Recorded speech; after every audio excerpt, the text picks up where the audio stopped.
Good afternoon mga kadogo. Meron akong papakita sa inyo. Malamang ko, awayin ako ng misis ko pag nalaman to. Kasi kanina may ang ingay dun sa likod bahay. So, iyak ng isang puting.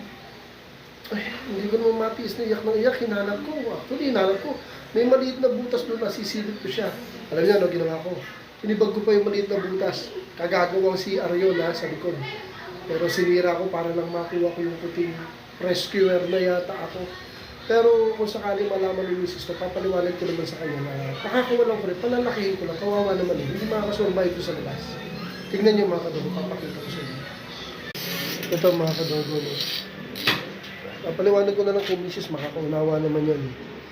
Ayan o. Napulot ko, iyak ng iyak. Iyak siya ng iyak. Naririnig ko dun sa CR sa ibaba eh. May bagong gawa akong CR doon eh. Naririnig ko siya.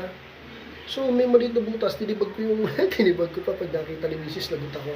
Ito si Tina, ang laki na, remember? Ulot ko rin yan, di ba? Tinapon din. Ito yung akin. Ito naman, ito kung ewan. Pero may kalakihan, akala ko magkapatid pa rin, malaki itong bago.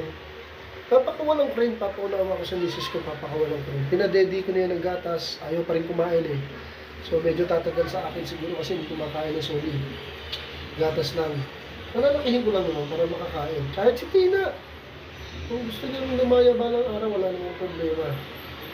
So kailangan lang, malaki na sila at malakas na sila. Tapos balik-balik na lang sila dito kung sakasakaling gusto nila kumain. Alam niyo mga kadogo, no? May napansin ako. Itong akin, di ba? Hindi sa discrimination to ha. Kaya nga binablog ko, pinapaliwanag ko. Itong akin, sabihin na natin imported. Pero lahat naman yan ay mahal natin, di ba? Imported, Puspin, mahal natin. Kaya nga pinulot ko eh. Kaya lang, meron lang ako napansin niya. Ang silang kumain pag imported. Samantalang ito, kahit anong subo ko ng gatas, ilunok agad. Ito rin, nang dampot ko, ganun din. Samantalang ito, akin din yun.